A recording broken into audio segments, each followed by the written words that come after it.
You want me to put that on my todger?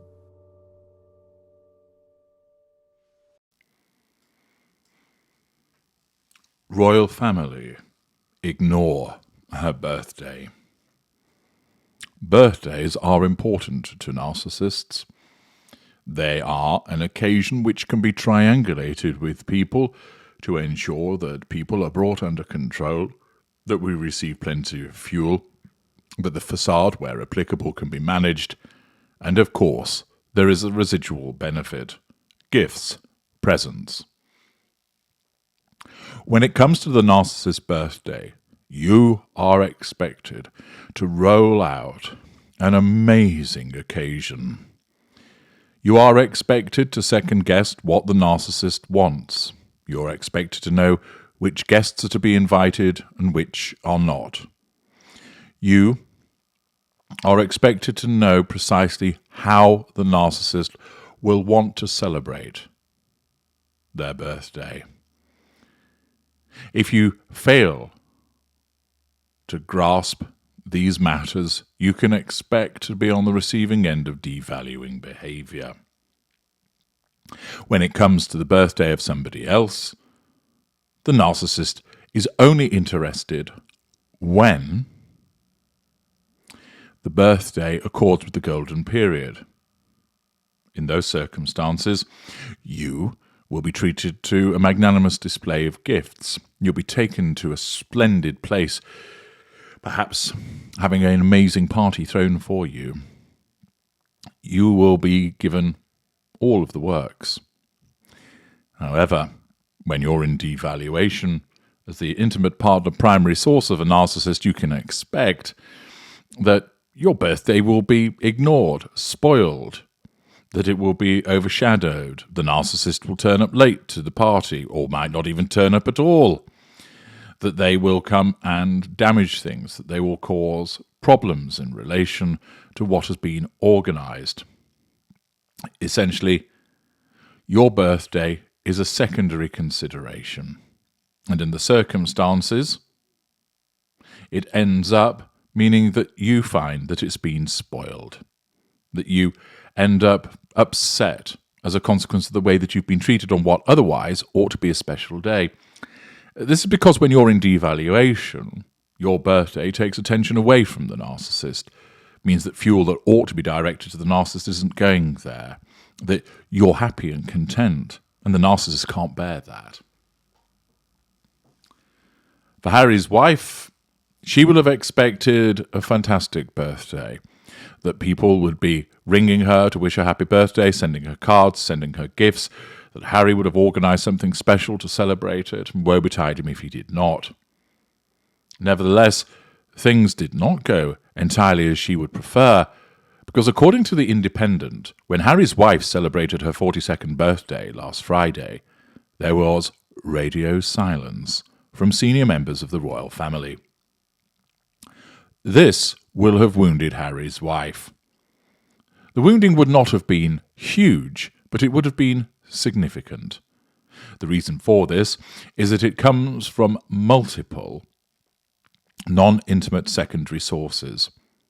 Harry's wife, with her sense of entitlement, expects that she would be wished happy birthday.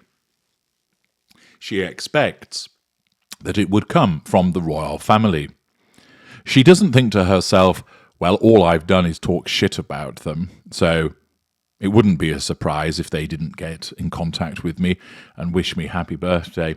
After all, I've not really done anything to deserve their birthday congratulations. No. The compartmentalization of her narcissism means that she can, in one moment, slag them off, and then, moments later, expect them to praise her, and not see that there's any problem with that, because of the compartmentalizing blindness that is occasioned by her narcissism. Last year, the official Twitter accounts for the royal family, including the now Prince and Princess of Wales, and King Charles and Queen Camilla, publicly shared birthday wishes for Harry's wife on social media. But neither of the official Twitter accounts wished the Duchess a happy birthday this year. Wishing a happy birthday to the Duchess of Sussex, wrote the @Kensington Royal Twitter account for Prince William on Harry's wife's 41st birthday, sharing a picture of Harry's wife smiling while wearing a white coat and matching hat. That would have provided her with a dollop of positive fuel. It wouldn't be much because it's in writing, which is the smallest form of fuel that can be given, and it would be coming from a non-intimate secondary source. The Clarence House account, which at the time was being used to share updates on the then Prince Charles and his wife Camilla, shared an identical tweet with a different picture of Harry's wife. Again, back then, a little dollop of positive fuel for her. However, in June this year, there was radio silence from senior members of the royal family on social media as Harry and Harry's wife's daughter, Princess Lilibet, celebrated her second birthday. Prince Archie also did not receive any birthday wishes on his fourth birthday, which fell on the same day as King Charles's coronation in May. That failure to wish her children a happy birthday will also wound Harry's wife because her children are an extension of her. It will prompt a threat to control. She is not going to contact the royal family directly to berate them for it, although some narcissists would. She wouldn't. Her narcissism would recognise that it would not meet with success and therefore does not take her down that route. Instead, she'll have moaned to Harry about his horrible family. See how they're taking it out on the children, Harry. We're right not to have anything to do with them. We're right not to let them see the grandchildren. After all, why should they when they can't even be bothered to wish them happy birthday? Of course, what Harry's wife neglects is that she was the one that has ostracised them from the royal family. She is the one that has smeared the royal family, and therefore is it any surprise that there is a radio silence? In her world, it's the other way around. She did as she did because of the way they treated her first, even though that isn't the object. This isn't the majority perspective. This year marks a very different birthday for Harry's wife and her husband, Prince Harry. Relations between the Sussexes and the royal family have soured in the past year, given the release of Harry and Harry's wife's Netflix docu-series, Harry and Harry's Wife, and Harry's tell-all memoir, Spare, in which he made a series of claims about his fraught relationship with senior members of the royal family. In other words, the Sussexes have smeared the Windsors. Tensions are thought to have consistently worsened since Harry and Harry's wife decided to step back from royal duties in 2020 and move to Los Angeles. The Sussexes reportedly did not receive an invitation for a royal family gathering to mark the anniversary of the death of Queen Elizabeth II. A source has told The Sun there has not been any outreach to the Duke and Duchess of Sussex regarding the royal event. If they are not included in any of those plans, they will find a way to mark the significance in their own way, the source said. This failure originates from their behaviour. The way that they have conducted themselves means that it is a threat to the control of King Charles. He, therefore, nullifies that threat by not addressing her birthday. He will be aware that it is her birthday. She will come up on his radar, and in order to assert control over her, he doesn't send her a birthday message. He neglects to do so. With regard to the Prince and Princess of Wales, neither of them are narcissists. Therefore, their response is essentially of keeping in a position of no contact.